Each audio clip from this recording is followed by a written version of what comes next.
I got a quick story for you guys. I worked at a company a few years back. I had just got hired. I was there for 2 months. The pay was great. The benefits were amazing. And on top of that, it was only 20 minutes from where I lived. So it was a bang, bang, bang. It was a top-rated company in the area as well.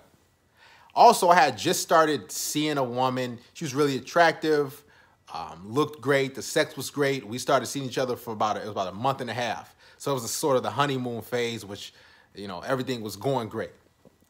I worked third shift, 11 p.m. to 7 a.m. And she worked first shift, 7 a.m. to 3 p.m. So our schedules were kind of whacking. We was trying to make things work and see each other and everything like that. So it was my lunch break one time at my job. I get an hour break.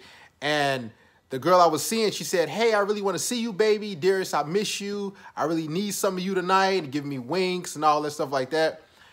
So I'm turned on. I'm like, okay, how can I make this happen?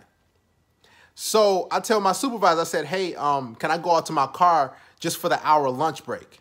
Even though I wasn't supposed to leave the building, he was kind enough, because I was doing great at the job for the 2 months that I was there. He said, "Okay, Darius, go ahead out to your car for an hour. That's no big deal. Just be back and then don't go anywhere." So I said, "Okay, will do." So I took it upon myself to hurry up and speed back to my house, which was 20 minutes away, to try to get a quickie, some quick sex.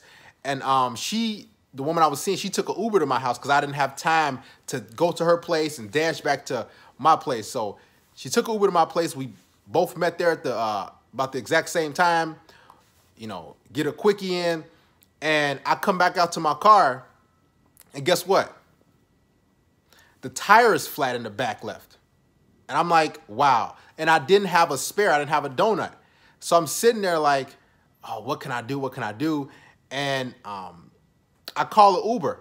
And they say, yeah, since it was kind of slow that night and it was like 2 in the morning, basically I had to wait a whole hour for them to come get me and take me back. And by that time, it was going to be, my supervisor would have knew what was up. So I do that and praying, and hopefully he doesn't catch me.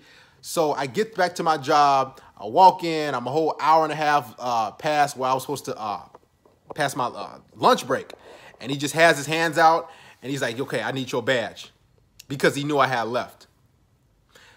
The moral of the story is, the greatest lesson I learned from a woman: when you think with this head and not this head, you will make a lot of foolish decisions. Do not think with your little head below your waist. Always think with this head. See, if I would have been smart, I said, you know what, and I would have had some discipline, I could have waited a few more days or whenever I was free to get a quickie, and I could have, bypassed her urges to come see me or want to see me and all that. So when I didn't, what happened was I sacrificed my job, which was great, benefits and pay and everything.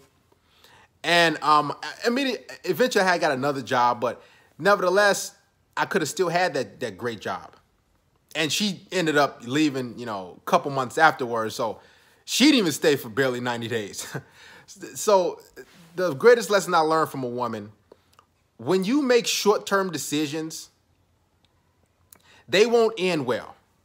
But long-term decisions that you make up here, they'll usually get you the best benefit. When you think logically and don't make quick decisions based off your pleasure and what you want right then and there, when you think long-term, you'll get far better results. Don't ever think with this head. Always use this head.